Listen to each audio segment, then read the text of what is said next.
Good evening, and welcome to another episode of Rhythms of Matter. This is our fourth episode now, and it's getting every time and interesting. It's interesting that this year we had two Portuguese artists. We started this year with two Portuguese architects and artists, and we are very happy to have tonight Camilo Rebelo. And I'm going to invite Andy to speak a little bit about biography and to introduce. Camilo Rebelo is an architect who works close to the ground. His buildings do not arrive as gestures, but as continuations of landscape, of its structure, and of its memory. In his work, architecture is less about form and more about alignment, with the slope of the land, the weight of material, and the patience of construction. Projects like the Museum of Art and Archaeology at the Coa Valley do not seek to dominate their surrounding, but to settle into them, almost as if they had always been there. The time when architecture often speaks loudly, Camilo Rebelo's work chooses another register, one of restraint, attention, and deep listening to place. Thank you very much. Thank you. Thank you, Andy. Thank you, Elban. Thank you, Camilo, for being here. Yeah, also like a warm welcome on my part for you accepting very positively and immediately our invitation to come to Tirana and talk in front of an audience. As we have already introduced, these gatherings are not the typical architecture lectures, presentations, where the guest talks about the end products, his architecture or her. We will have also female architects very soon. But it's more a conversation about things that that have influenced their career, their life in general, but also their career, their the making of architecture. So what we will see today from Camilo is kind of a personal map of influences. We will see a lot of slides on the background, which is a kind of gathering of 10 by 10, so 10 topics. 10 topics, and from each of the topics, Camilo has selected 10 images that will shape our conversation. It's mainly topics that he has selected, that he introduced us as the influences. So, what are these topics for you? Like, if you can say a little bit more about that, why this 10 and not others? Okay, so first of all, thank you very much for the invitation to be here. I feel very, very honored, and you are fantastic people. So I feel home. So it's really, it's for me, it's an immense joy to be here tonight. So these 10 topics, they have a story, a simple story, is because I was next to the office, and the office runs already for 23 years. I taught a lot in many different faculties, and in the faculty of Porto, I used to do an exercise for my students, which I force them to make choices. I think this is one thing in life and our lives as citizens, but also in the life of architect, to say, I like these, I prefer these. Not that I dislike something else, but it's a choice. We have to do choices. And I think Portuguese need a lot to do choices. It's still a lack in the society. People choose by many reasons, but not by their really true. So something that the Germans say, it's from the stomach, it's from the inners. And so we used to choose with the students topics for them to do 10 choices of each. So it could be different, but I found this interesting for this the conversation of tonight. So it's cities. I think we are in a beautiful city, Tirana, and I think cities is the dream of many, but also the ruin of many. And I think it's very interesting to the debate if what is the role of a city today. Landscapes, because I'm very interested. I was always interested in many aspects from biology and geography. So the landscapes for me are an issue. Movies, I love movies, so it's also a very important thing. Um, Actually, in some periods of my life, I dressed like I found, like, for example, Sam Shepard in a movie. He was dressed very nicely, and I said, okay, I want to look like Sam Shepard in that movie. So I bought my clothes according to this character. So I was deeply committed with some movies. Books, music, because I was educated to listen to music and to play music. Architectures, because we are architects. Office projects, for you to know some of our choices. Albania, the topic is what we are proposing for your beautiful country. Wines, because I'm a wine drinker. And the creatives, because I think creatives influence me a lot in the and a bit narrative about myself. So yeah, like now we can move to the real, like your choices, the 10 cities. So you have chosen, we will see the slides in a while. You've chosen Porto, Berlin, Rome, Cairo, Isfahan, Tokyo, New York, Paris, Rio, Tirana. You kind of said it that cities are like first teachers, like they teach you without you knowing that they are telling you something, stories. So maybe you can tell us a little bit more about your choices and how that has influenced you. It's very difficult to choose a city, but you have always to find a reason. For example, Berlin. The first day in Berlin, it was somewhere in the 90s after the wall collapsed. And I dreamed many years because I was German educated. So we dreamed as students of the collapsing of the wall. So when you go to Berlin for the first time, when the wall is down, you understand that all these narrative stories that professors told about a free Europe, a Europe without boundaries, the reunification of Germany, then they become true. And when you arrive in a city like Berlin, you ask for the most. I was very young, so I asked for the most important question: where is the center? And then, as you know, you arrive in Berlin, and the center is a garden. It's the Tier Garden. So wow, you know, it's completely unexpected. You know, what is this about? What is a city where the center is nature, and in the middle of this nature you have an angel. You know, and of course this angel brings us of Wim Wenders and the movies, and so it's so unexpected to find this in a city, and that's the reason why it's one of my favorite cities. But I also can speak easily about Porto. It's where I was born, and as our professor from the first year used to say, Porto started not to exist. And this idea that Tavora brought us when we were, Tavora was the master from Caesar. So when he introduced this idea that in the past it was just geography, it's very interesting because the cities are also shaped by the pre-existence. So what we learn from cities in our day, it's also a sort of an expression of the tissue of the morphology of the expression of the soil.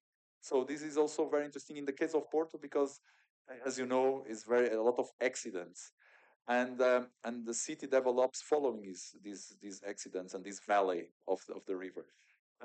So Porto is very interesting also for that, for the shape that the topography and the influence of the topography on the city itself.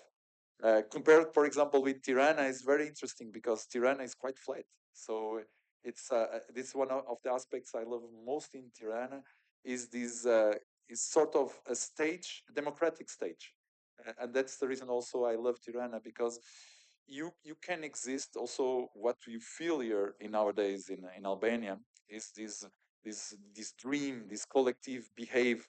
You are always using the streets, the sidewalks, the piazzas. You don't see these in many countries. You don't see these in Portugal, and this is a thing that is very intense. This energy, and of course, a city like yours potentialize this because it's a flat city. It's without barriers. You can walk. You know, it's you are invited to walk, and then you have nature. You have these gardens, you know, appearing in the main avenue with big trees, pine trees. So it's everything is very, you know, it's very ongoing. You feel like you are invited to go. And I walked the first time in Tirana at night, and it's so welcoming. You know, you feel so warm and so welcome. You know, and it's the unknown because you are walking at night. So this is also a thing that and speaking about this thing of nature, once I wrote for you about Tirana, and I called the text Night and Day, and it reminded me of Ipanema and Leblon. There is some Visconde Pirajá and some neighborhoods that have this feeling of wide sidewalks, big trees, and the scale factor. And this also reminds me some of the things of Central Tirana, and it reminds me to Rio. But the thing I love in Rio, for example, is the fact that urbanity and nature, they have an equal place in the city. So when you see the cliffs dropping down, you see all the monkeys and uh, whatever birds, snakes. They come from the jungle directly into the urbanity. So there is this intensity in between nature and urbanity. So it's an equal challenge. Of course, men and architects, they love to tear down nature. It's our role also. We have to construct. So we chop trees, we do quarries, you know, because we have to extract. And in Rio, there is a conquer of the nature. The nature still wins in a certain way because it still balances the cityscape. So yeah, the cities is you have many reasons. It's almost 3 years now that you're visiting Tirana. I remember it was 2023 Yes. when we first met you. It was an application for a competition, and then you were in a jury. That's what we do when we don't select architects teams as for the second stage. We invite you in the jury. So you've been visiting Tirana for 3 years, and do you see like what do you observe around? Do you see changes? Do you like what you see as a change? What are your observations for Tirana, like very briefly? The things I noticed that Tirana is uh, is uh, is in a continuous condition. Is the and this is for me it's very important, is this contagious feeling of the public space. So more and more we see people hanging around, sitting in corners. Uh, for example, the opening of the pyramid. There are in that area there are much more people hanging around. But you in general, all the city is becoming more and more occupied, and you see this. If people occupy whatever for whatever purpose, youngsters, older people, if is a sense that the stage is accepted, so to say. So and this means that at the same time there are new stages for this to happen, but at the same time, people are using these stages. So this is what is a city about. We don't want a city that is dead, so to say. So I think this is a reality that I see every time I come more and more powerful, more and more engaged with the society. Of course, the local society, but also the foreigners that we see that are coming. But many difference. For example, the airport is beautiful. These works that are done in the airport, I find this is very interesting. It's a very small thing, but it's like the gates. It's an entrance of Tirana, and for me this is a very important thing, to care about the gate and how you welcome people to enter your city. It's another contribution for another I architect know. friend, yeah, Very, Casamonte. very good. So, since we have a lot of topics to talk about, we move to the next one, the landscapes. You've chosen 10, let's say, different geographies around the world. This is the view from our garden home. You see the ocean from your beautiful home. We had Yeah. the luck to visit you there. It's a Yes. beautifully designed and built home. And this is a beautiful view. But how does these landscapes, particularly that one, inspire you? I had my house is close to my childhood house. So it's where my office is. So it's 70 meters from each other. I have this privilege to walk to the office, and I have just walked 70 meters. So, and I had a very important figure in my life. It was my uncle. And my uncle always took me to the terrace when I was a kid, and they said, on the other side, it's America. And this is a very funny thing because you understand the Atlantic Ocean as a wide thing. Of course, it's a big it's an ocean, but also with an horizon. And exactly where the sunset is New York.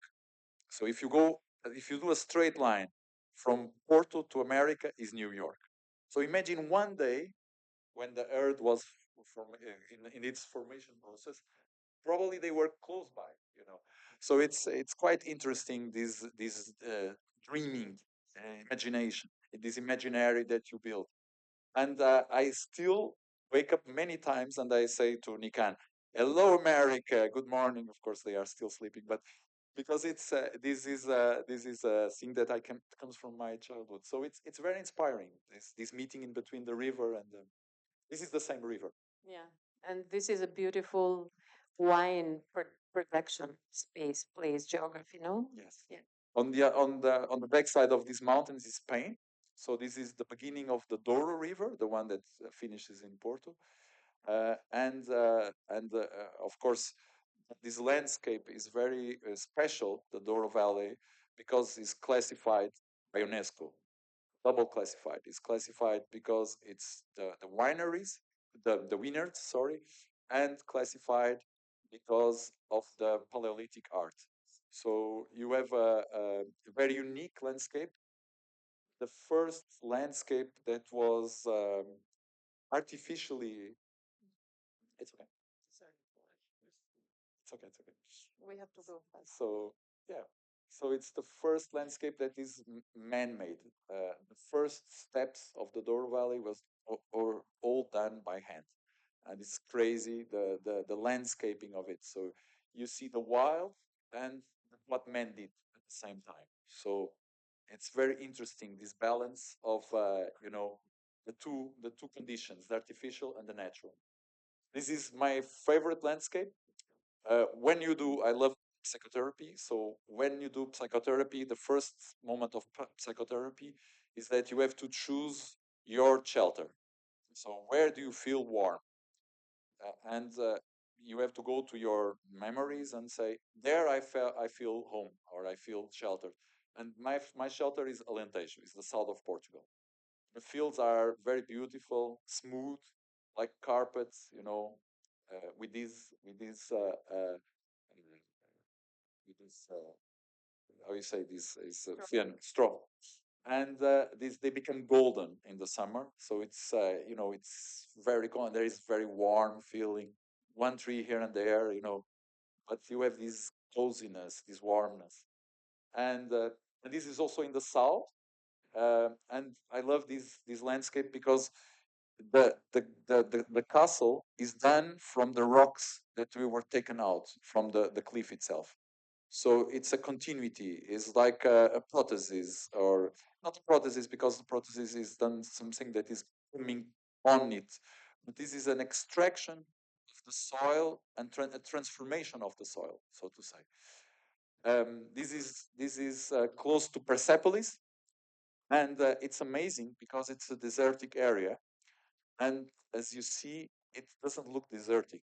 And of course, the Persian have this quality that they extract water out of nothing. They extract water out of rock, and this is amazing because you find whatever pumpkin, tomato, uh, carrots. You find everything in these fields, so fresh, and they are in the middle of the desert. And this is because they learned since the old past to drag and to extract out of the mountain the little water that is inside. And that's the reason why you have these green valleys in the desertic landscape.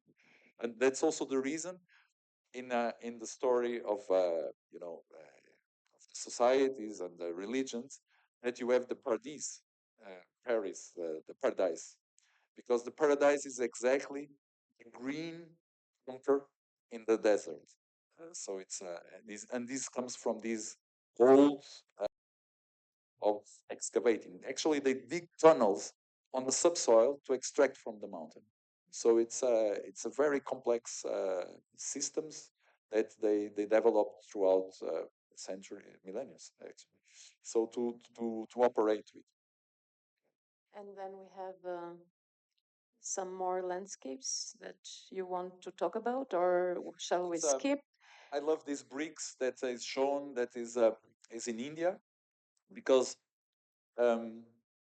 these bricks are very porous and there is a lot of humidity, so organic starts to grow out of the bricks. It's very beautiful because it's like artificiality produces nature. So I find this very interesting. Or for example, this beach that is out of rock, and this is an island from Sweden in the north of Sweden, so it's Gotland. These bricks are absolutely amazing, and I wanted to take one home, and then nobody was there to sell, and I said, "Do you think it's a good idea to take one?" And they said, "Probably one is a salary from an entire week." So I didn't take. You know, this one is a car. When I worked in Herzog de Meuron in Basel, this car is the ugliest car in the street. I can guarantee you. It's a Matra Cinca, and it's horrible car, horrible color. And one day, there was a snow, and it felt 50 centimeters of snow, and it became the most beautiful car in the street. So this is again how nature can, transform. And I always use this image because first I think this has also a lot to do with Switzerland. Is this capacity to deal with nature and to extract out of nature the best of it, but also it shows this reality how ugliness can be transformed into beauty. So this is beautiful Albania. I love this. It was a beautiful ride, my first ride in Albania. This is towards south, towards east, Flora, towards Flora. towards Flora. Okay.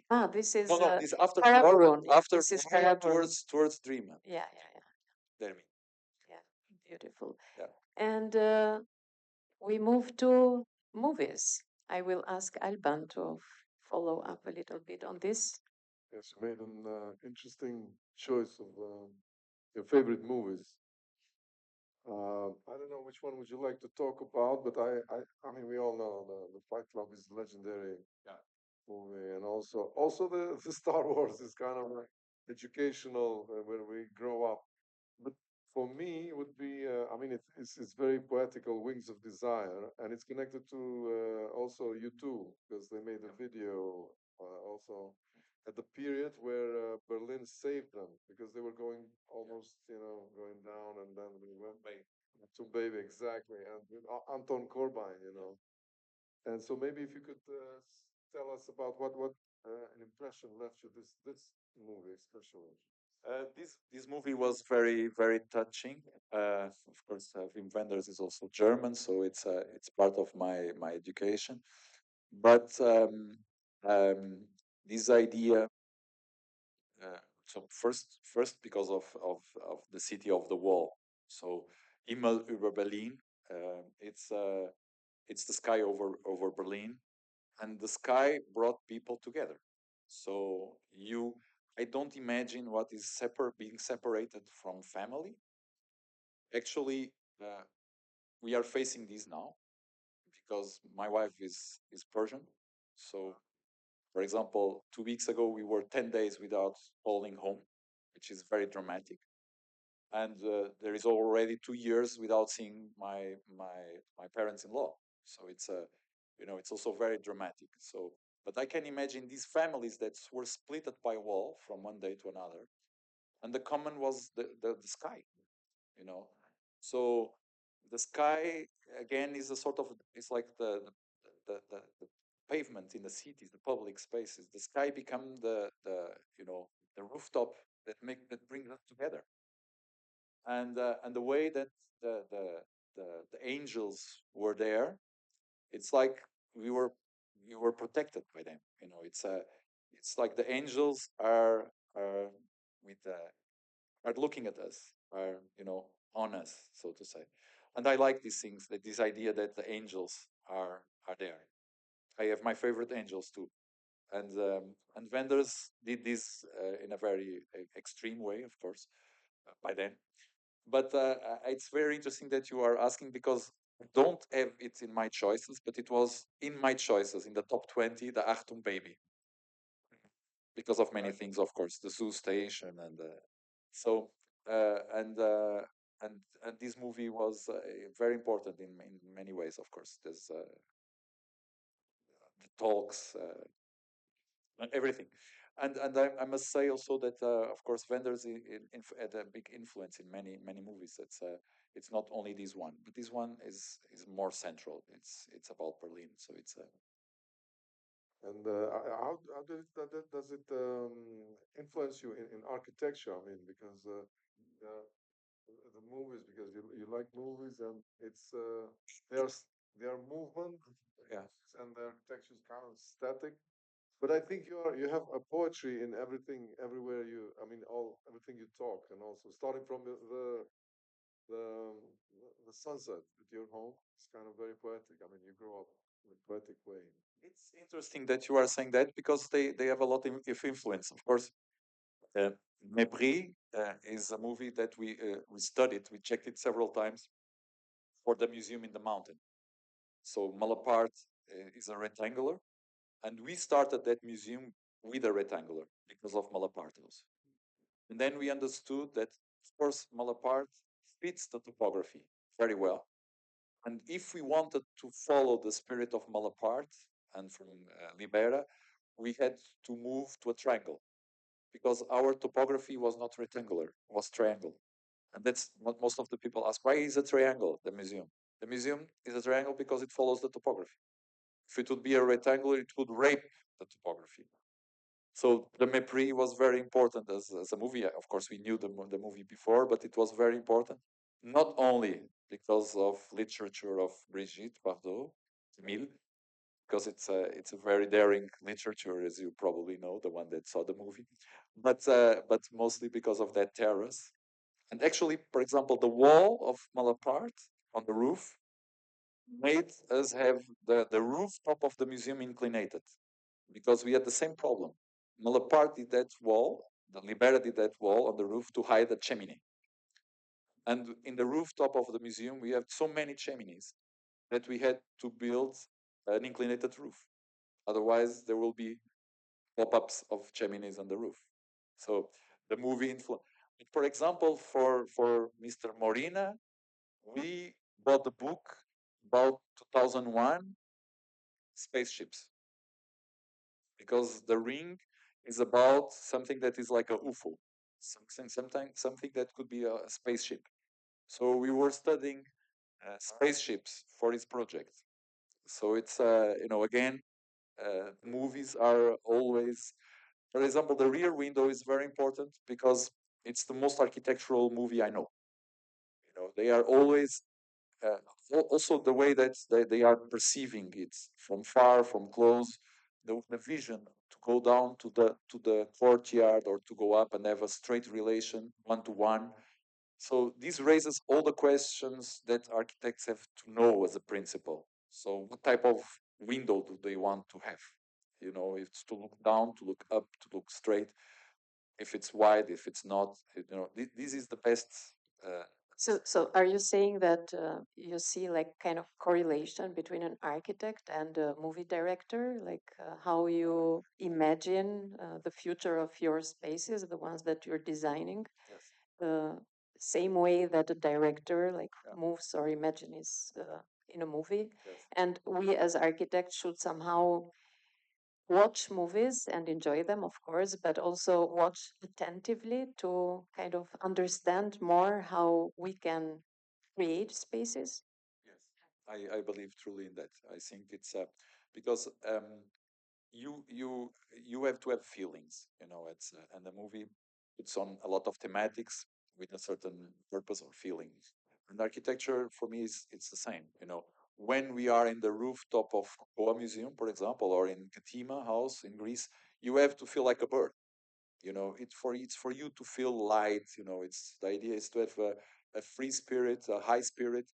But for example, if you are in another project, you have to feel like an animal, sheltered. So we are on these, looking for this emotional state that our senses are, so to say, provoked or inflamed, so to say.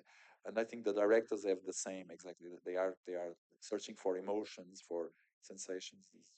I like your collection a lot, so I invite everyone to take a picture and maybe during the weekend, yeah, have a nice cinema at home. I won't speak about Fight Club because the first rule of the Fight Club is you don't speak about Fight Club. So then we move to books. Another beautiful selection of 10 books. Do you read a lot? No. So are these books that you already? This is the only ones I read. It's good. No, but Miss Van der Rohe wrote. I never, I don't have the wish or the lust to read a lot. The ones I read, they were very important to me. So this is a quote by Miss Van der Rohe. No, I am not Miss Van der Rohe, fortunately. But no, but to say that I like to read, I have little time to read because I need a lot of concentration. It's an effort. Uh, and I read some books. Sometimes I think I don't read enough, but I do. Of course, since Nikan is born, it's more difficult because my energy is out and I fell asleep. But You read The Little Prince to him, no? yeah. Okay. He actually has already one with figures, so he can play with the figures. No, but these books are it's very difficult again to do a selection. But I tried also to pick some from the past, some from the present. For example, Anne Frank Tagebuch is a book that is mandatory in the German school, so we had to read.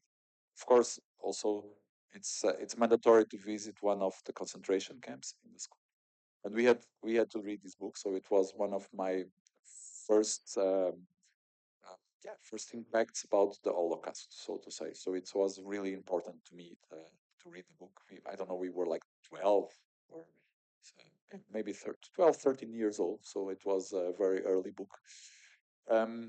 But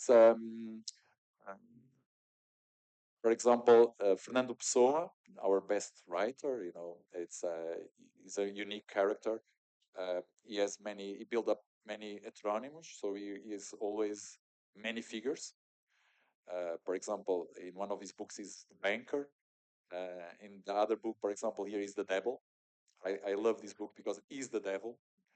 And he plays a very interesting narrative because, for example, he says, in some part, he said, Dante says about me these things, and it is not right.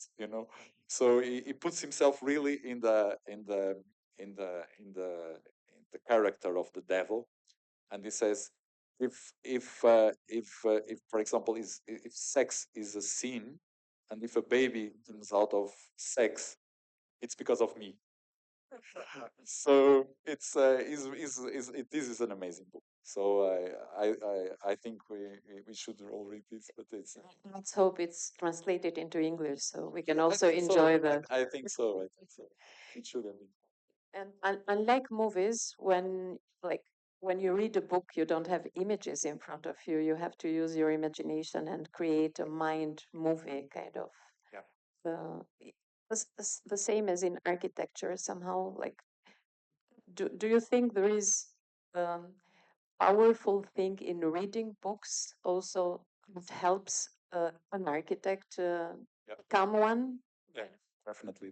But for example, the Borges, uh, this book has fantastic stories. But Borges in some poetry said something like, "Courtyard is um, the inclined level where you drag um, the sky into our homes." And we have a room in one of our houses is exactly this. You have a diagonal patio, and we invite not only the sun, because it's facing north, so you have the sun going towards this inclined patio, and the sun projects all in the warmness into the room. And this is following one of the poetries of Borges. But I think they are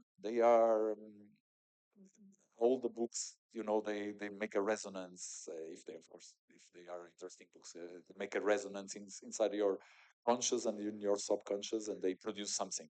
Now that I was listening to you, it came to my mind two authors. One of them is Albanian, and you have to include him in your next 10 books selection. Ismail Kadare, but you have to read it first. Okay. He has beautiful descriptions, especially of its own city, that you can kind of imagine while reading. And Umberto Eco is the other one. I forgot the name, the correct name of the title, but something with roses. Yeah. So, yeah. The name of the rose. The description of the library is immense. It's one of my favorite movies too. It's with Sean Connery. It's very, very good. Very good movie. Just to finish, of course, they are all important. One of the most important, I would say, is Steve Jobs' biography. First, I was not a fan of Steve Jobs, and I never had a Macintosh before, neither an iMac nor an iPhone, nothing. And then he passed away, and I started to be interested in his work. And then the book came out, and I find immediately very interesting that the wife, because he invited Walter Isaacson to do his biography, and he said no. I just do from presidents and prime ministers, and I'm not interested really in doing yours. And then the wife came to him and he said, "You should. I really ask you to pay attention to what Steve is saying to you." And the book is absolutely fantastic. Probably it's the longest book I read. It's like 700 pages or 800 pages. And you read them and you understand completely what is the spirit of Jobs, what is the product that is produced, what is and is a lesson of architecture. For example, his father, no, not the real father, but the father, the one that adopted him, used to tell him that a fence has to be beautiful from both sides, because if it's only beautiful from the outside, it's only for the visitors, so you are not perceiving it. It's from the inside, you are presenting something wrong to others. So there are many lessons, from yoga to meditation, competition. Everything is in there in that book, and I find it's really inspiring. And from there on, I bought 2 iMacs, 1 iPad, 6 iPhones. So I became a fan. Unfortunately, he passed away. It's also an ad, kind of. So we move to music. Alban's favorite theme. You chose. I mean, it's difficult to choose. Like, 10. It's super. And when we spoke earlier, we were talking about also Depeche Mode and also. Yeah. Other. It could be here perfectly. You too. You too. So, actually, why don't I ask you just one thing? Who would you choose? Like David Bowie or New Order? David Bowie. David Bowie or Air? Still David Bowie. David Bowie, Radiohead.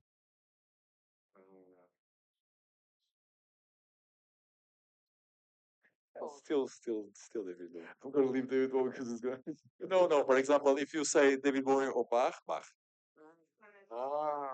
Okay. David Bowie and Toma, Portuguese. Okay. Yeah.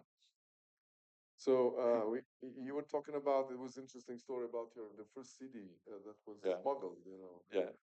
Can you tell us a little bit about New Order? Yeah, my father gave me because he knew I was very much into music. Actually, I was forced to play piano since 4 years old. These classic things from Portugal, that if you don't play piano, you don't exist. So it's and I played till 16, till the day that my mother asked me, "So you are 16? You want to move on with piano?" No, I don't. Oh, so you like piano? No, I don't like piano. So why are you playing? Because you force me. Okay, so maybe you shall quit. And said, you quit now immediately. So it's a so I have this. So I got released with almost 16 from piano playing. So I followed till there. But this to say that my father understood was very good, excellent engineer, mechanic and metallurgic both, and he knew a lot of technology because of the car making. He was in production, so he was always and he had relations with Paris and Japan, so he heard about the new CD players, and he bought me smuggled CD player from Techniques, and it was portable because I didn't want to have a. So when I was 85, so he gave me this portable CD player, and I used to carry a backpack with like all the CDs available by then. So I had like 10 CDs and the CD player itself. So with a battery that was this thick, like 15 times 15. So it was really a heavy thing to carry, but I love to go around with this thing. And also the CDs, the first CDs, there were two stores actually by a friend of ours, to be tech in Porto, and then there was these smugglers that brought CDs, luggages of CDs, and we went there, and it was much cheaper, and they were the original ones, I mean, and one of my first ones was the Substance. So 1 year or 2 years after having the CD player, and I have a CD from Shadeadu that on the back says also available in compact disc.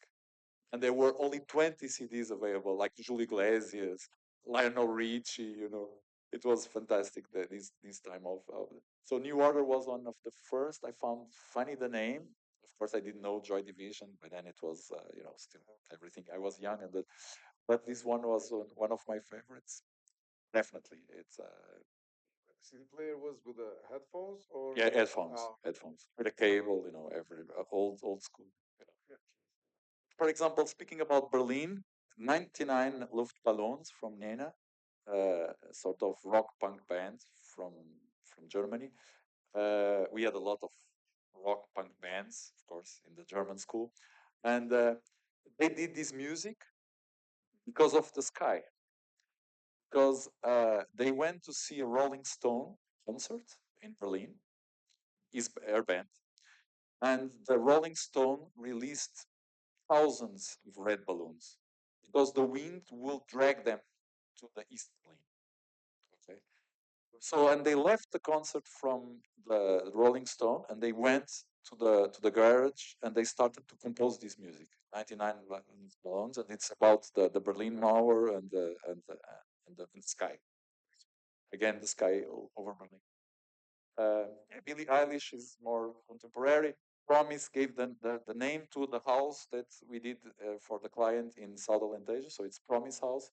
And Omar is a great Cuban jazz player. So we met him several times, and he was um, Billie Eilish as a contemporary. It could have been Dua Lipa. My wife would put me to sleep in the bathtub for a week. So I prefer to play safe and yes. no bathtub. It's not good for my back. It's But why that album of David Bowie, Hunky Dory, from all his it could be many. Changes. It could be many. It's. I really find him a very inspiring character. Is Capricorn. But he has this. He looks like Aquarius, because he has all these. When you go for the Capricornian side, he's a person that is very committed to work, always a workaholic, And these characters, of course, is like Fernando Pessoa. He has all these heteronyms that he played throughout his life to find himself. And of course, my favorite clip and my favorite interpretation is the Heroes in a Berlin concert. Many years later, he's already like 58 or 60 years old, and it's a great performance. It's an extended version of Heroes. Beautiful. And in the background, we're listening to your Here. chosen music. Thank you very much. So you have also made a selection of 10 architectures, meaning buildings and architects.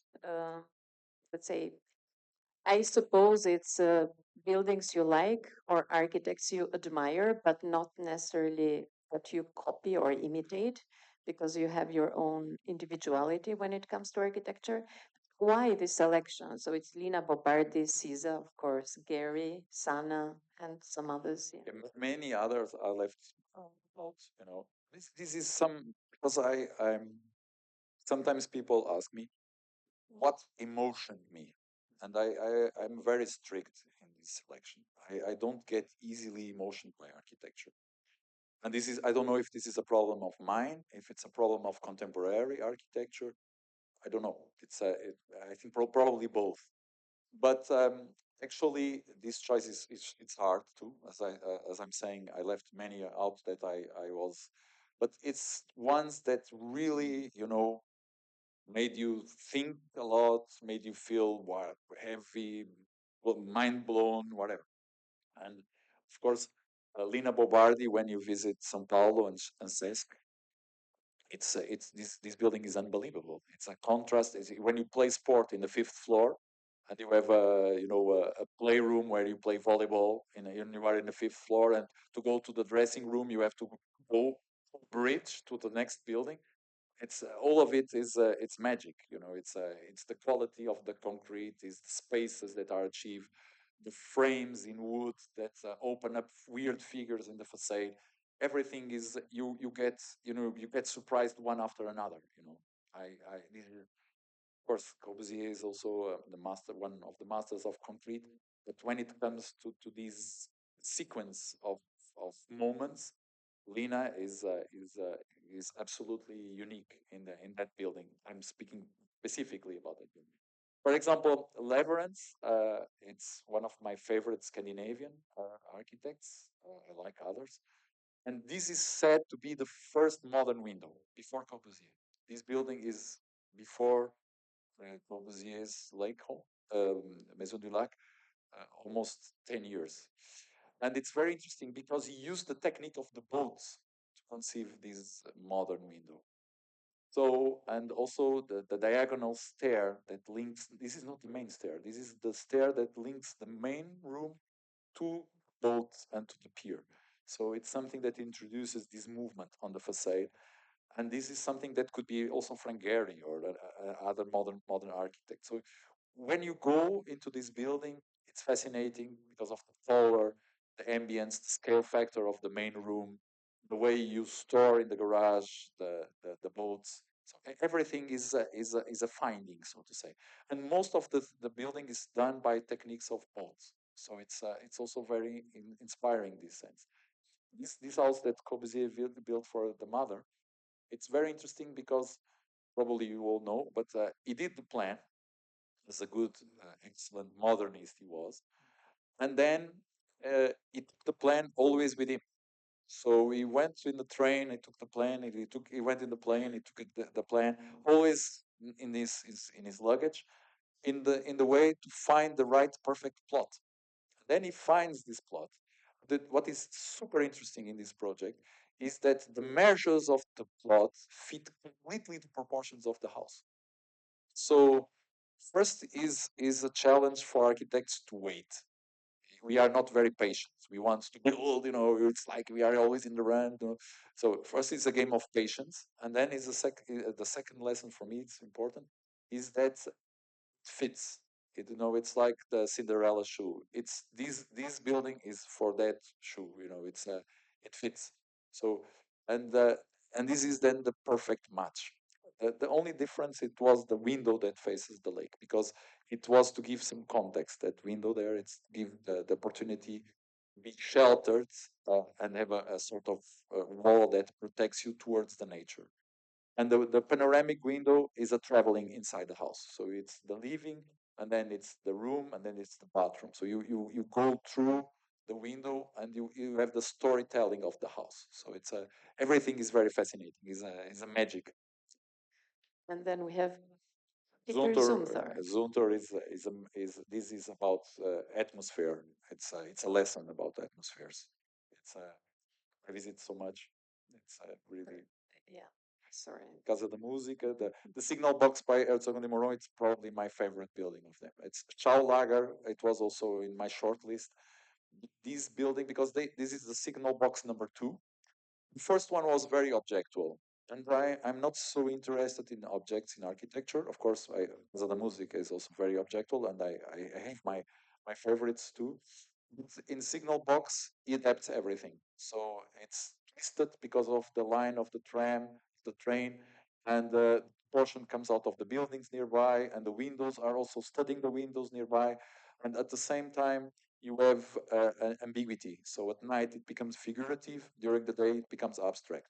So it's a very complex thing, and this is just a working place. Inside is so boring, it's like concrete ceiling, concrete floor, just a window and nothing, some neon lamps on the roof. So it's very, very minimalist, pure, so to say. And the outside is clean. So it's this contrast, huge contrast in between outside. Casa da Música, it's this fantastic meteor that arrived in Porto that made us question a lot. It unbalances the system of the city. So you have all this traditional school, and then comes this meteor that arrives and blows the city and one of the centers, the center of Boa Vista. So it's the secondary center of the city.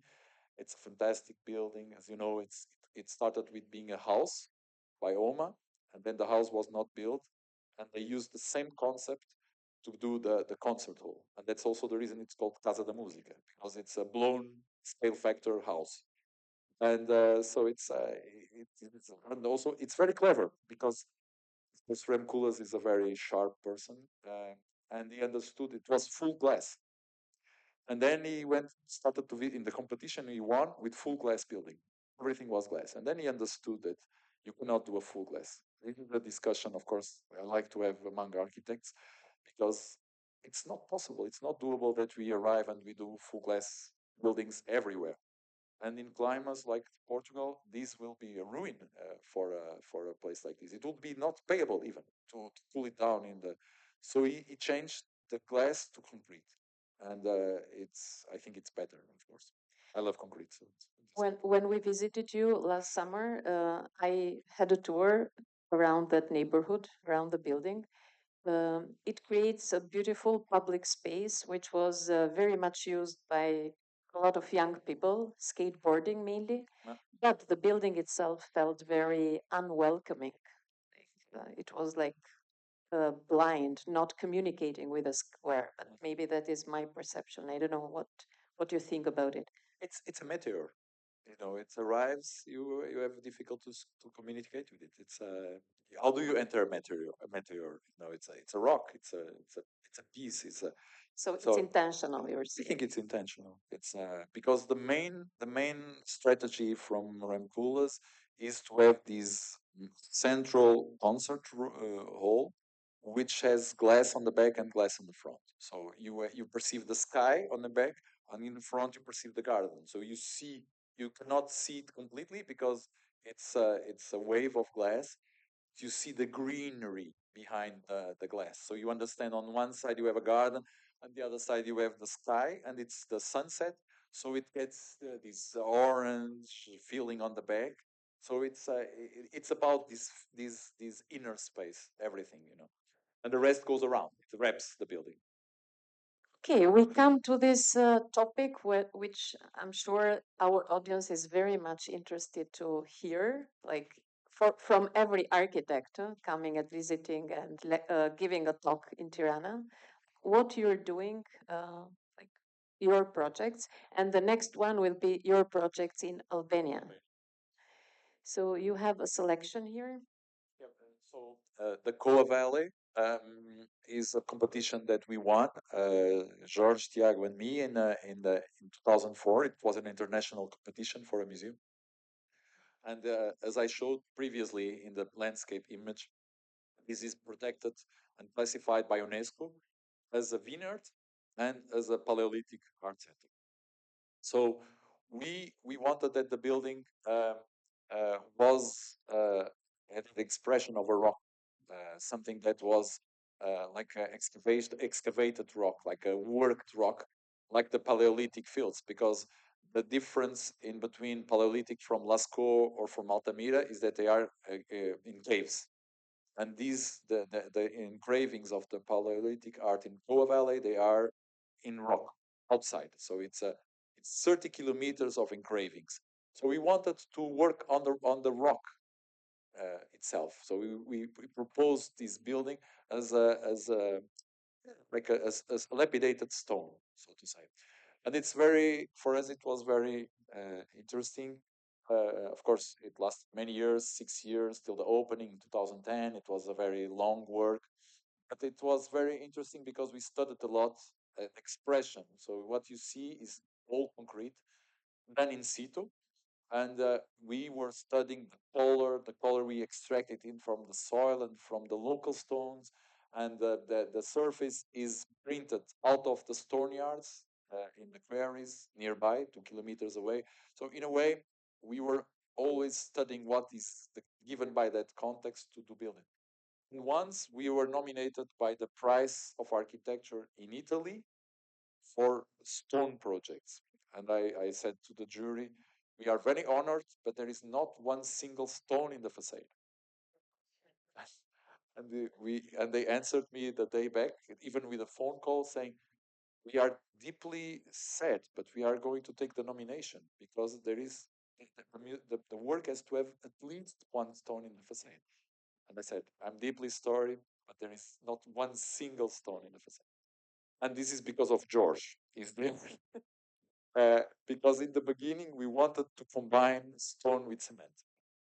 And the first propositions were to combine stone and cement. And then the engineering said and studied this stone is not proper to mix with cement because it's mechanical, correct me if I'm wrong, it's mechanically not good for the cement. It will make holes in the structure. Then we have to give up the stone. So we lost the prize of Italy mostly because of the engineering. You lost the prize, but you won a building. So I'm kidding, but it was a very funny story. So this is the tram museum. We were, I think, third place. And trams, Porto is one of the 10 cities in the world that has the trams still running. And we wanted very much to win this competition. And actually, the winner was a German office, but they never built. So it's quite sad. But what we wanted to do, because they didn't want to take and stop the trams to entering the garage and the turbine all. So what we did is just a mask. So we just put a sort of a building that was headed to it. So what you see is a figure that shows on the lower floor the stage of the turbine wall and the entrance of the garage where the trams really park. Above the entrance, it was the museum. And on the top, it was the administration, and the horizontal bar was the bar and the restaurant. So it was a sort of extraction of the building itself, but it was a mask. A mask fits your face. So this is what we wanted for these. Unfortunately, this is Port Wine Museum. And of course, it was a rehabilitation. It's very difficult to know what to do in a rehabilitation. And then we always want to leave a sort of, mark, something that shows contemporaneity and ourselves. So the mayor asked us to do something that made it more related to our times. And as you know, Porto had a big boom in the last 10, 15 years, and mostly it's bars. So I stood all day in the previous port wine museum, and every person that entered the museum, I was seated in a corner, and everybody went to the reception and said, "Where is the bar?" So, and this is, I was very happy. I was there all day there with a sketchbook, and people arrived. There is any wine degustation? Where can I have some wine? No bar, no bar, no bar. And people went away. Most of the people arrived, entered, and they were not interested in the museum. They just wanted to drink. And then I said, the mayor, people, I don't know if people are really interested in having a museum. they want a bar. I said, okay, so you take care and you fit in a place for the bar. So we did 2 floors of bar out of 6. So one is the wine archive. This is a picture from the wine archive. And the other one is to drink. It's the wine office. So you either you go to the archive or you go to the office. Wine office. It's very nice. So you just gave us some ideas because me and Ada, we have a responsibility. We have to produce some Iraqi museums around Okay, Albania. yes. So we should make sure there is a bar, an office, Definitely. Iraqi office there as well. Definitely. Visibility project. We don't have to go and find out this that people want to drink. Wine is cultural. Iraqi is cultural too. So Yeah, the- for us. and of course in our archive, you have this capacity to you are you are storing stories and story. You know, so it's so this is the smallest museum. The biggest museum is that archaeology museum. It's 10,000 square meters. This is 21 square meters. It's a client that bought this piece from a Portuguese sculptor, and he wanted to install it in his home, and he asked us to do a sort of museum capsule for it. So the sculpture is called Seed, and we wanted to shelter the seed. So we went for the most obvious thing. It was to do an egg. So the room is a sort of egg shape, and the seed is suspended in there, and um, and the floor is a marble from Portugal, and because when you are putting a seed, the seed goes in a cocoon, in a sense of you are putting the seed in a earth and becomes whatever, a carrot or pumpkin. So and the seed is placed exactly where the house is grounded, so in the deepest basement of the house, and the energy is from the soil. What makes a seed, of course, it's the combination in between water, sun, and the soil. And for a producer like him, the soil is very important because the soils, if they are contaminated, and this is a long talk, but for you to know, when you buy bio, don't believe. Okay, so for a thing to be bio, you have to have a very good quality seed, which most of the seeds are not; they are transformed. So the second thing that you have to have, it is very important, you have to have a very good soil. If the soil is not good, you are not getting a good product. The third thing, you should be far from trains, motorways, or airports, because the air is highly contaminated. So, and that's the reason also we find that this meaning of the light coming from the soil is very important, because you have the seed suspended waiting for this energy from the earth, so to say. So don't believe when he says bio. Please check all the information. I tell you, I got obsessed with this. So this is the house, the pink house. So this is a beautiful house. Promise. Was it the Promise? Promise from the city. Yeah, yeah. So it's in a beautiful landscape. It doesn't even, you cannot, like, you barely can see it. And it looks like a museum, but it is a house. And you told me this morning a story about it. Daughters. The daughters. Yeah. Yeah. Because the client has 4 daughters, and he made only one guest room. And he said, I don't believe my daughters are going to like the house. So maybe, because you said maybe it could be a museum or a foundation. And I said, yeah, in his spirit is too, because if they don't like the house, it can become something, a foundation or a museum. Or so the spirit of it, it's maybe it's a shelter, or it would be something else. Shelter for culture. Shelter for culture.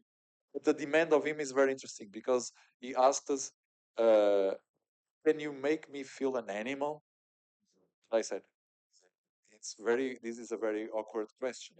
I don't want him to feel an animal, this is his problem.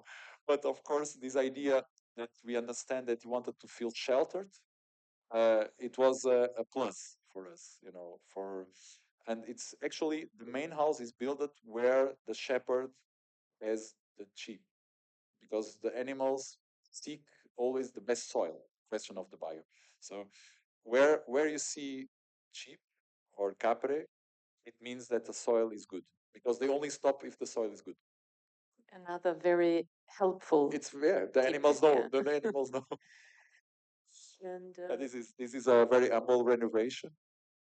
It's a client that wanted both a warehouse and wanted a house. And they said, "Why you want to have a house inside a warehouse?" I don't know. And they said, "Okay, but if you want a house, why did you buy? I don't know." Okay, but now we have a warehouse and we have to build a house. It's because I think it's two different concepts, scale factors, etc. And then the client said, "Okay, bring me an idea." And we built just a house inside the warehouse. So what you see is it's like a toys house. It's just a house in concrete that fits. We took the roof out, we built it, and we put the roof back. So you have the warehouse when you enter, you have the warehouse when you face the garden, and inside in the middle is like a matryoshka. You know, it's like one inside the other. So it's just that. I don't think she's happy in the house. It's she wanted a house, not a warehouse with a house inside. Clients are difficult. So this is our house. It's a picture from our garden, and of course we need. This is very important because it was the most difficult thing is to decide about the cantilever, and of course it has to do with many things. But when you are in countries like yours, like ours, sun and shading is extremely important. Actually, Caesar gave Portugal and the Portuguese architects the best lesson ever, because when he was doing the Portuguese pavilion for Expo, they wanted to take the shadow out. And it's a long story and a private story, so I'm not going to tell you. But he said, without the shadow, I don't build a pavilion. And for you to understand the importance of the shadow in your country, you know, but in Portugal, people used to think that they know, and now they know, is because all events of Expo 98 took place under the shadow, under that shadow from Caesar. Opening, the closing, the concerts, everything was under that shadow. And so we neglect a lot this importance of shadow as well as rain. And we are facing these last 2 days heavy raining, and if it wouldn't be this cantilever, it would be a disaster, because it would be water inside the house and the wind will be very.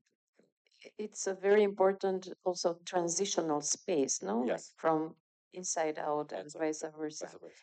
And I'm gonna mention Ada again because one of the things that she's trying to do for a year maybe or a little bit more is to open up the ground floors of the new buildings and create some shaded spaces like that, like let's say protected public space which is open in a way. Yeah. Nice. With your help, of course. Ventilating, Yeah. ventilating, and creating. Yeah.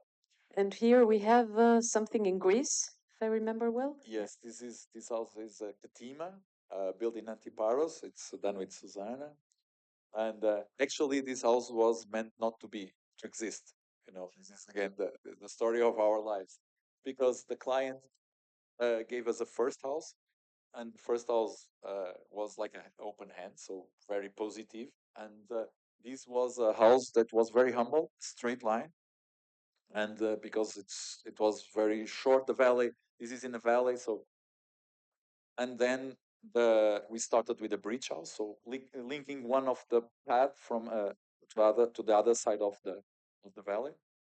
And then the clients were young, and then after some months she announced she was pregnant, and then they said the house should be the double, and then we moved from 200 square meters to 400 square meters, and then we were almost closing the project, and they said I'm pregnant again, so the house moved from 400 square meters to 900 square meters. I didn't know a baby needed so much space. Yeah. Okay. It's true. And then the house was almost already in construction, and then they said, now we need 2 nannies. And then it started to collapse everything, because there were rooms for the nannies, you know. Then, but this to say that the house went from 200 square meters to 1,200 square meters, 5 times bigger. And of course, this was the moment where we understood the concept is not valid all the way, because our concept of the bridge and the straight line was fine with 200 meters. With 400 was almost, creating problems. With 600, it was ruining all the valley. So we had to collapse everything, and we went for zero. And we said, instead of having a straight line, we are having track line. And it's like an amphitheater. So how many children did this project go? That we know is two. Is two. I stopped. Thank God. Otherwise, it would be 2,000 or 3,000. This is a winner for a very good friend. Actually, I brought some wines for the Bread and Art Festival from him. He's in the south, in Alentejo. And the vineyards, they function very well by gravity. So the vineyards are on the upper level, and the house and the winery is on the lower part. And basically, we did a dam. So the vineyard is inside the nature, which is perfect. It keeps the humidity, it keeps the temperature in the summer, very warm temperatures here. And that hole is just to drop the grapes. So you drop them, they fall into the winery, they get processed, and they stay cool. That's it. You have two doors in the wall. One is human scale, the other is machinery scale. So that's it. Seems Still waiting for it to run, but this is a pavilion we built with my students in Shanghai, and it's in the bases of the Everest. Unfortunately, I never visit because it was confined. It was during confinement, but they did a very nice job. The lesson is I wanted it to do it in concrete, and it's not allowed. It's a protected landscape, so we had to do it in wood.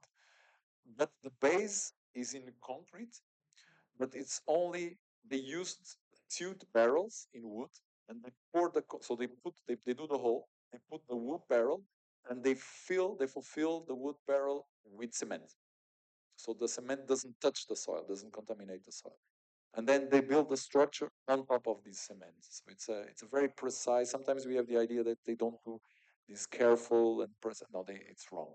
They are very advanced. And what you're describing now is also a very good lesson that you can learn new techniques like everywhere you go. And And the roof is done by the local artisans from the village.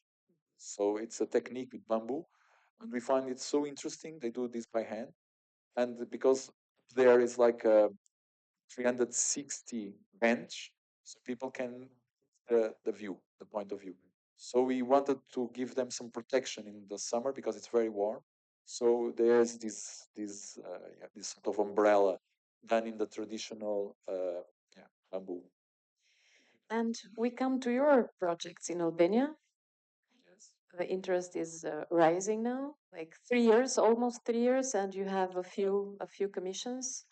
Some of them about to start, the others in a, let's say, conception phase. Yeah. And I should say this as well. We want to thank you because not only because your office, your practice is here, but you brought also someone very special with you doing architecture here, which is the great Caesar. Yes. And so thank you for that. Yeah, thank you for inviting me and Caesars. It's it's already 2.5 years, full of intensity. I told this last in October, and it's true. We are committed. It's deeply committed with you because it's also our nature, but also because you deeply deserve our commitment. Caesar is almost 93, and last week he skipped lunch in order to work for one of your projects, and this is very touching. He phoned the secretary. I said to the secretary, Caesar's secretary asks you to go up, and he says, "How dare she?" And he called from his own cellar, and he said, "What do you want?" Lunchtime. What is the lunch? Oh, again. No, I skip. I'm so interested in continue working, and he continued. So it's a lesson for all of us. Again, architecture, but not again the same food. Yeah. So again, and so is we are all, of course, deeply committed because you also deserve it deeply. I'm saying this in a very grateful way. So this is a fantastic place, as you know. It's the cliff from Tana Edun, this dune, and project is called Dune. This is with Alvaro Siza, and we called it Dune. Caesar doesn't like very much to label the things, but he found Dune as a label very interesting because the project is done by the opportunities of the geography and of of the local opportunities. So when we feel that there is a cliff, maybe we build on top of the cliff, like the castle, then we extract from the cliff to build. Sometimes we build a small town, like a village of fishermen. Sometimes we build a pier so boats can come and tank or whatever. So everything is done plug in, and if you see a visual, you don't understand what we are doing because they melt. It's a melting process. We want to melt, so you keep the dune as it is, full respectful for this natural symbol of Albania, which is that 100-meter high dune. So this is what we are trying to achieve here in this project. And of course, it's a transforming Longamare, and we want to introduce this uh, very vertical element. But as you can see, this is a central piece in the Longamare. So at the end you have the marina, and here you have Oppenheim that is also finishing the Longamare on this side. So we are more or less in the middle. So this marks more or less the middle of the Longamare. And what is interesting, as you see in the image, you have a certain expression of the building till the level of the pre-existing buildings. Then the upper part is completely different from the lower part. The most funny story, it's an interesting story from in my point of view, is that the clients, of course, they wanted to see the sea, and the back, it's facing the mountain, and the front is facing the sea. And then Caesar came with this narrative that why the ones in the back not see the sea. So the reason why the building is slightly cutted on the sides is exactly, and you see the windows. So you see the windows here. It's because all all the apartments, the ones from the back and the ones from the front, they can see the sea. So there is a back and the front, but in reality, all have front. And this building design is in Vlora, and we know that Vlora people, they need to sit all in the front row. So Exactly. then we are in Tirana. Yeah, in Tirana is a very challenging project. It was actually the first one to start, and we want because we were said in the beginning this is the city of Tirana needs new centralities, and the idea it was to do a lighthouse. And people ask why it's this ellipse shape. It doesn't fit any other shape.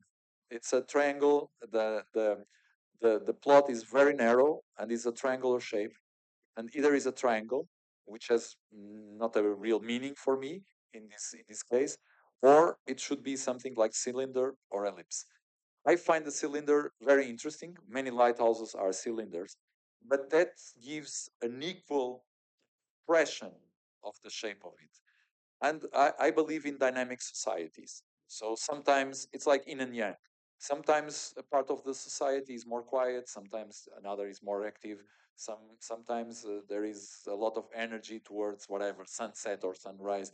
So I believe more in an ellipse than in a circle for a urban place settlement, because cities are very dynamic, and this shows also, for example, this shows the sunset and the sunrise.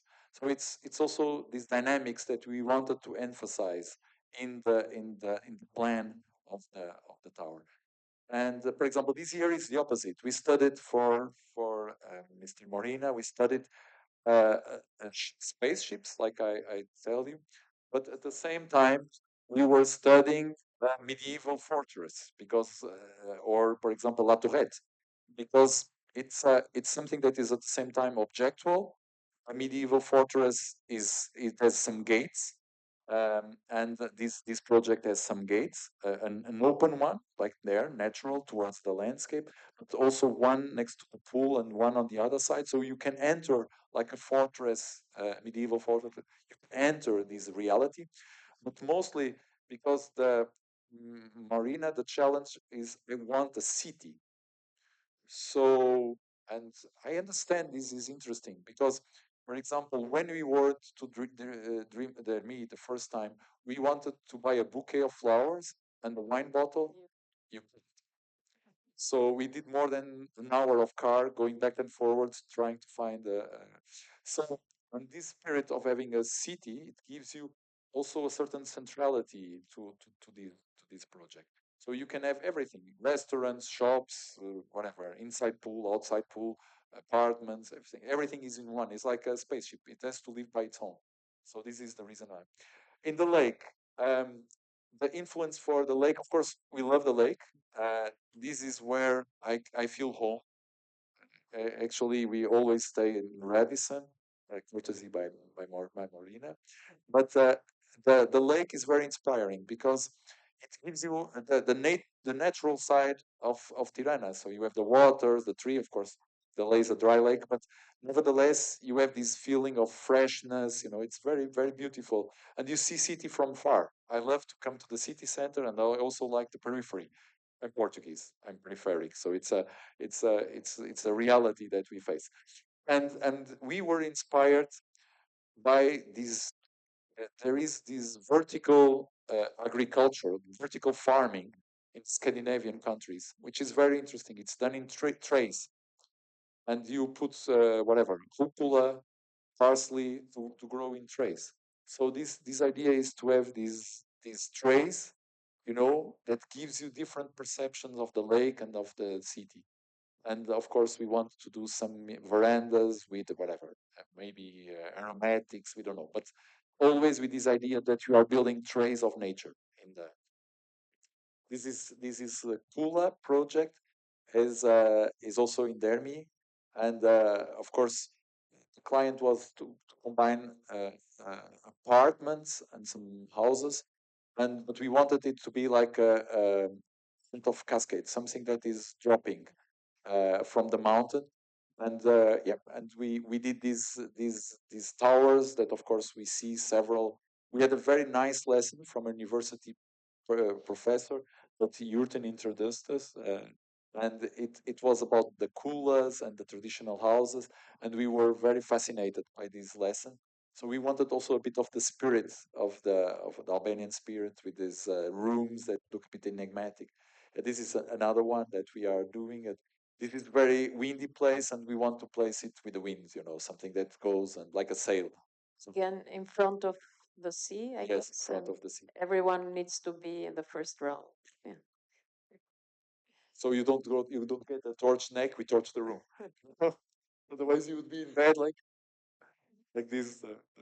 The bed goes with you. So We go again to the fun part. Wines, one of your passions.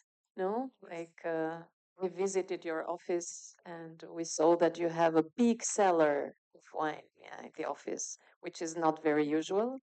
So Yeah, can you tell us the story? How did you start to become professional yeah. drinker? No, yes, it's. I have to correct you. It's not a fun part. It's a serious. You know, Serious fun part.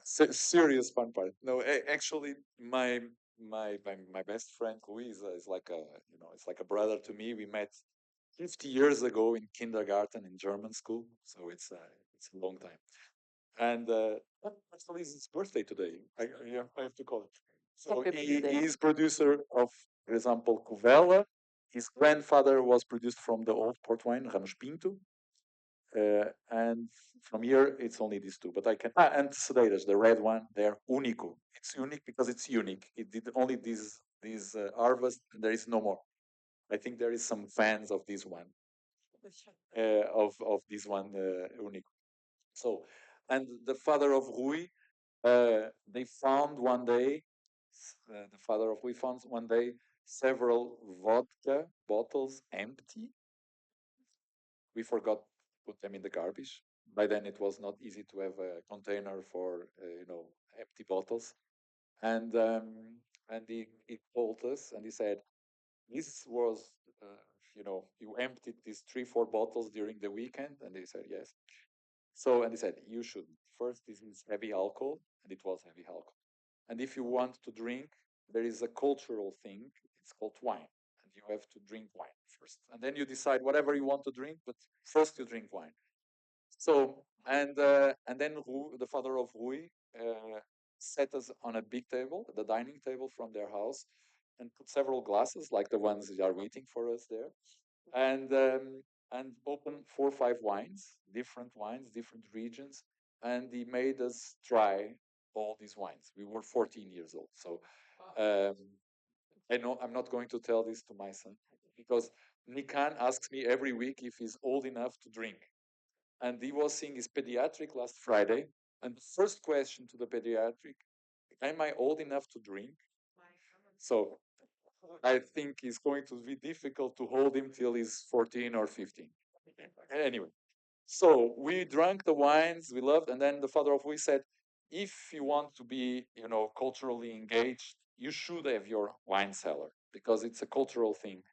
And it's true because the way that the wines are in the north has a lot to do with architecture in the north. It's granite, they are bold, they are of rough wines, and the ones from the south, they are clay soils, and they are smooth, and they are more alcoholic, etc. So what you see in architecture is what you have in wines as well. It's the same nature, so to say. So and so I remember that week, and he said, he used to call me Milo, so my nickname, Milo. If you want to be a great Portuguese, start your wine cellar.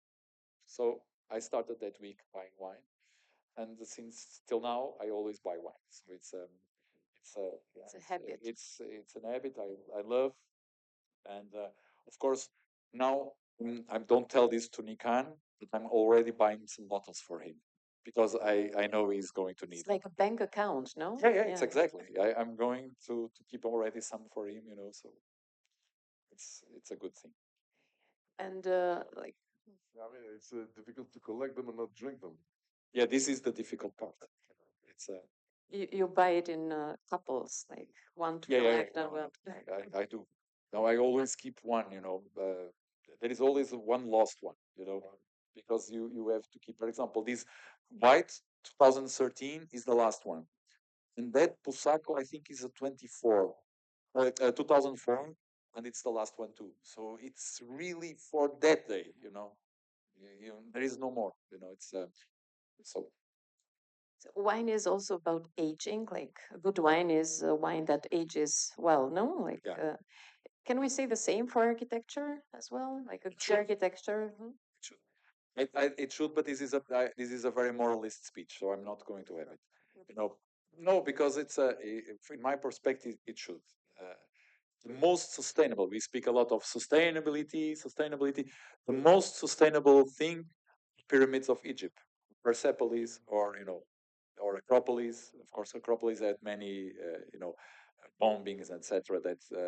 But this is if we speak about sustainability, this is sustainable. But this is a very moral speech I don't want to have because I'm deeply fascinated, for example, by Frank Gehry, and Frank Gehry builds with chain links and metal works that are very cheap, and I think this is very interesting. So, but I like things that can age. I believe, for example, our museum in the mountain can be a beautiful ruin. So aging and becoming a ruin, I don't have any problem. Now we move to the next topic, and then we have a final one after this. So 10 creatives, which are, let's say, people that do something good in the world. They are Yeah. best at something, and you have a selection of 10. Yeah. So why is this? I could have. As a teenage build up heroes. I didn't have many, or I don't remember having any. Of course, I liked some tennis players or some football players, but I never had a poster in my room. These things that teenage have. I didn't ever have. Or rock bands. It was okay. I loved music. I listened to music. It's not necessary to hang them on the wall. So But I find that some people are inspiring by many reasons. And for example, the first one was Ayrton Senna. And my father took me very early to Formula One racing because he was building motors for Renault in Renault itself. So the first cars, um, actually there was Lotus Renault with motor Renault and Benetton Renault, I think too, in the and Renault itself. So Formula One was also a moment that I shared with my father. That's the reason I was interested. And of course, I saw Senna very young. Senna, if he was alive, he would be like 12 years more than me, more or less. So I saw Senna from very young age starting in Formula One.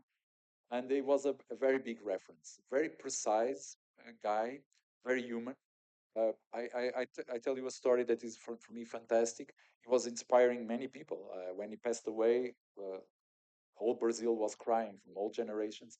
But he had he collected postcards that people, anonymous people, wrote him, out of the blue. And there is a story of a very young kid that wanted very much to meet him, to be with him, and and he lived in a slum, and he asked someone to find this kid, and he paid him a visit in the slum. So without him knowing, one day he came to his whatever box where he lived and gave him a helmet. So he was very human, always trying to make kids believe in dreams and Maybe because he came from a similar background, kind of? No, no. His family background was middle class, but very disciplined Italian family living in Brazil already for 2, 3 generations. But yeah, but he has very, very extraordinary stories. This image, it was 21st of April, 85. It was the first time Ayrton won a Grand Prix. It was Portugal. It was raining like crazy. He was the master driving in rain. And he was master driving in rain because of a very, very funny thing. Because a friend told him, if you want to be world champion, most of the Grand Prix are in Europe and it rains a lot. So if you don't control the rain, you are never going to be a winner. So he came to Europe many times to train under severe rain. But this day I remember very well. Of course, it was my birthday, so it was also easy to remember. But it was fantastic because all the cars went out because it was raining. Alan Prost twisted in a spiral in the main in the main track. So and he won for the first time. But I tell you one very short, funny story about him for you to understand how precise, because architecture is about precision as well. Um, Once with the Lotus, he hit the wall and he lost control of the car. And he came back very, very furious to the box and he said, the wall moved. And the director said, come on, Senna, you are young, and you are, full of guts. The walls don't move. And he was going around in the box, always saying, the wall moved, the wall moved. The guy took him, the director of Lotus, took him in the car, drove him after the race, drove him to the wall, and they realized the wall moved 5 ½ centimeter. So some car passing by touched the wall and did like this. And he was so precise in driving that the fact that the edge was 5 millimeters out crashed the car. So this is how we drove. So very precise, very, very unique in everything. Robert Frank he helped me. My dear uncle passed away in a car crash as well, and and uh, and Robert Frank has severe loss. He's a great photographer, Swiss photographer, and he had severe loss in his life. So he lost the daughter, he lost the son due to many different reasons. And all these books and these photographies are always, of course, amazing pictures, but always combining painting, poetry, and photography. And a lot of them are dedicated to the daughter and to the son, of course. And it helped me in a very difficult moment. And he's really a very inspiring person, combining everything. So he's not a photographer; he's a complete artist in the sense of what. Jeff Wall always building up sceneries. So what you see stage. So this is I find this fantastic. So it could be a director, a movie director as well. Shilida, it was very important influence in many reasons because I like mass and I like sculptures and I like, and he's probably one of the masters when it comes to space. And Shilida is a very nice story. I'll tell you also in a minute. He was goalkeeping, you know, and this goalkeeper from Real Sociedad, so a Basque club, and then he got injured and he couldn't play anymore. So he started to study art, and he became one of the most famous Spanish and contemporary sculptors of all time. And once Caesar worked with him in a museum, and Caesar took the cab to visit Shilida in his home, and he said, "I'm going to the house of Eduardo Shilida." And he said, "Oh, it's a tragedy, his life." And Caesar said, "Yeah, why it's a tragedy? He's, it's not. Yeah, he was such a great goalkeeper." Now he's a poor artist. No, he's a poor artist. So Rishav doing the egg is very interesting because he is a person that goes to the most antique of the sculpture. So he studies many. For example, he loves cathedrals and he goes to the cathedrals to study them. And most of the figures he conceives, they are from medieval times, or they look like they are contemporary, but you have the feeling you saw them, you saw some there somewhere them in time. And also Rui has a very nice thing because he believes that the sculptures are part of nature. So he does sculptures and he goes into the valleys and he draws, or into the forest and he draws sculptures of him, and he never comes back to look for them. So it's like you are putting a seed, on the earth. Olafur also is a very inspiring character. For example, the roof of one of the rooms of Koa is inspired in one of his mirror rooms. So it's Banks is very provocative. I like the politics behind his drawings and his Angelo. It was one of our. It was a friend. This is in our office, and he is the person I know that knew more about color. Angelo was so obsessed that imagined that he had archives with, for example, let's put yellow 135. And he had the 135 yellow painted in gouache, in acrylic, in wall paint. And then he had 135 in rainy day exposed during 1 month, sunny day exposed during 2, and everything with notes. So he knew everything about every color. He had, archives and archives of studies about the reaction of the colors. And he was really a master when you were, combining colors. Everything was a blossom, but at the same time, everything matched or not, but always in a very wise way, in a very, he knew about what he was combining. Gaultier, I like fashion, but I find this man absolutely extraordinary. And is because he invents, for example, in The Fifth Element, a movie by Luc Besson, he drew 600 costumes for one party in that movie, and they are all, completely different, outstanding, so it's a so this I did two in one. Caesar is absolutely unique, creative creature, and is still surprising us every week. Every day we are with him is a force of nature. Always thinking about small things, simple things, complex things. Everything comes in one, and of course we wanted very much to see, he wanted very much, and I wanted to see with him Eddie Rama's exhibition in Porto. And I also find your artist, Eddie Rama, very good prime minister, I must say.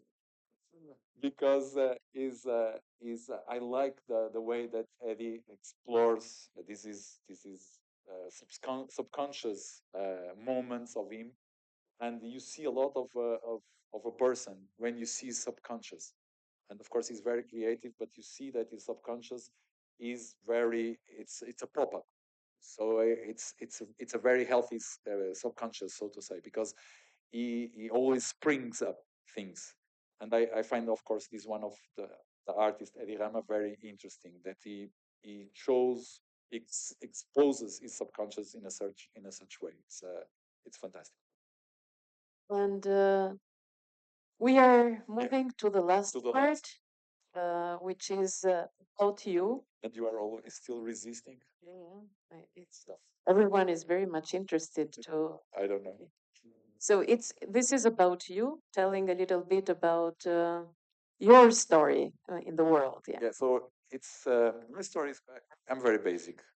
You know, no, I'm true. It's true. I'm a very a simple character. I believe more and more with time, because I get joy out of very simple things, and you are going to understand. But of course, my mind it's quite turbulent. I was born because of this bridge mainly. So what you see is the ocean, the Atlantic Ocean. There, it's the River Douro at the last moment of the cliff. And my mother used to live on the right side, and my father on the left side, and they met during the construction of the bridge. So if if the bridge collapsed, I probably wouldn't exist. So We wouldn't be here you talking. wouldn't be here talking. So and the next image is this is my numerology.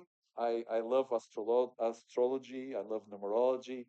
And once I did my name, um, and I find out that I'm 11, so it has a meaning, of course. And the basic story about 11 is a person that is good in starting things because it's one, but it's good also in matching people or bridging because it's one and one, so it's two. So it could be a good number two, but also people that likes to work with others in matching. And of course, in numerology, the 26 means you define your first stage of personality. And it's very interesting because I did this many years before. I didn't know this till I was 35 or something like that. And when I started to study numerology, and 26-year-old, it changed my life because it was 98, and April 98, Herzog and de Meuron were invited for a lecture in Porto. I met Jacques, and Jacques invited me to go to his office in Basel. So that September, I moved from Portugal from the first time abroad to live abroad and to work abroad. And it changed completely my perception about Portugal, Portuguese life, of course. And of course, I could engage very easily in Switzerland because I had the German background. So it was also a big opportunity with many fantastic things. The next moment would be when I be 56. So it's closing up. I'm curious to know what is going to be with 56. Maybe I move to Albania. That would be a lucky coincidence. Yeah. So I like a lot of psychotherapy, as I said previously. I did, I don't know, many psychotherapy sessions, almost throughout 14 years, because I want to know what is my brain. Of course, not the conscious brain, the subconscious. For example, our subconscious drives us. Normally, we think when we are driving a car, is the conscious part that drives the car. Not actually, it's the subconscious. The subconscious is also a big part of our brain. It occupies 75% of our tasks. So we have a better subconscious or a more driving subconscious than a conscious. And this is what allows us to do multitasking. This sounds like a very good justification for what we do wrong. Yeah. It's not us, it's But the subconscious. But yeah, but also what we do right, you know. So no, but this to say that one of the techniques is the one on the left is brain spotting.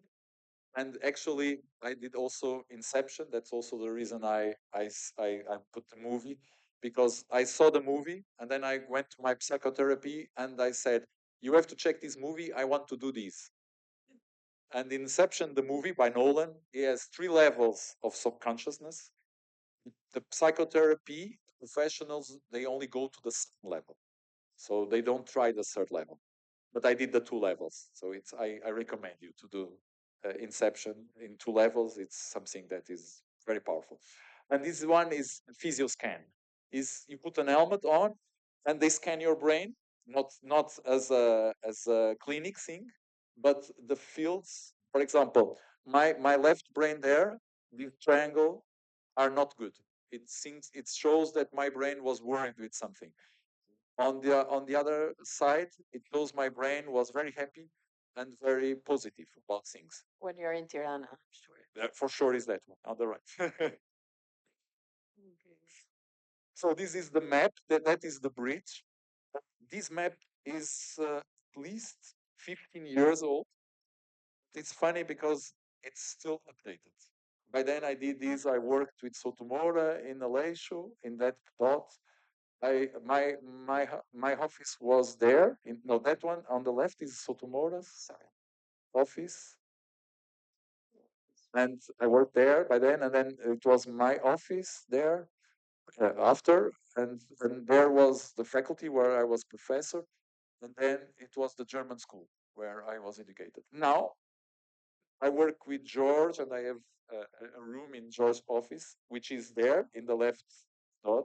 And I'm doing the projects with CISA, which is on the 2nd floor from the George's office. So I'm still there. And as you know, it happened by chance. So it's a very nice thing. And now I have a 2nd dot. So 70 meters away from the net dot, I have my house. So it's 2 dots in the same place. I'm no longer teaching in faculty, but actually next week I'm going to give a lecture of construction. And my son entered the German school. So, 20 years later, the dots got reinforced. So I don't know what happened in this place. There is a sort of magnetic, I don't choose. Things come to me. It's the ocean. Yeah, maybe. It's the funny story is the faculty, uh, I decided to study architecture in 86. Season one no, was given the commitment to do the project in 88. And the faculty was ready when we were entering the faculty. So we studied in the faculty. So the faculty moved to my street. So it's a privilege. It's like you don't move to a faculty. The faculty moves to you. This is a perception of a. No, but I tell you a very funny thing. One of the things that you do in psychotherapy, you look of things that bother you. It makes you lighter and you took the problems away, etc. And one of the sessions, it came the faculty was a problem. And then we went through a psychotherapy session to understand why the faculty was a problem. And I tell you why, it's very simple. Because I used to walk with my grandmother and my great mentors to the German school. And midway, so we walked from there to the German school. And the midway was the faculty of architecture fields. And I loved to stop there because of the cows and the sheep. And the faculty occupied my childhood place.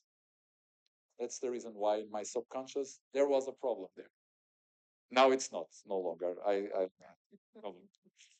So this is my family projected in the wall. We have a lot of playfulness. The sunsets are very inspiring. So this is the sunset, Mina Nikan, and this is Nikan.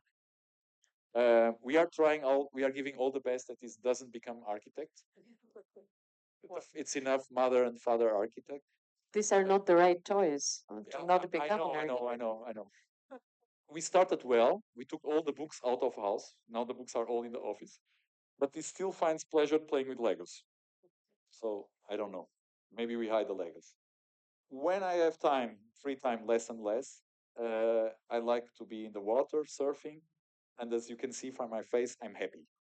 So Even more happy. even more happy with wine tasting. This is really a must. This is and I tell you this story because it's very funny. What is the difference in a winemaker and a wine drinker? A winemaker, when he drinks wine, he has to take decisions because he has to develop the wine properly. So a wine drinker, when he has to take decisions, drinks wine. So it's very basic, but it's true. So a good glass of wine helps you a lot, you know.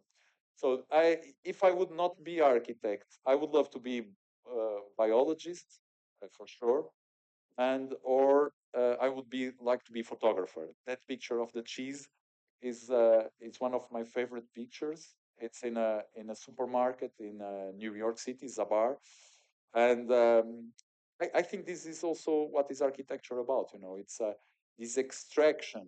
Every cheese is different. It's local. You find the energy of the soil, the animals, everything that is done. You find every cheese has a story, and it's a story of that specific context. So this is a picture.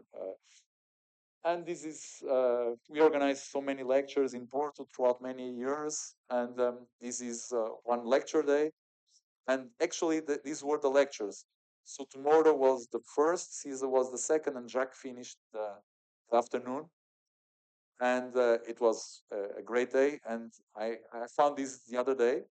And I said, okay, now I worked with the three of them. So it's very interesting that the life also I would never imagine, you know, like going back as a student in the 90s, that one day I would say, okay, they were in my life, you know, and they have all, you know, place in. Well, I now see that the time is like 9:30. So this took like this conversation was so interesting. I didn't feel it. We spent like 2 hours, but yeah, this is big thank you to you for sharing all of these stories and your passions, your personal things with us. So I would like to give like an applause.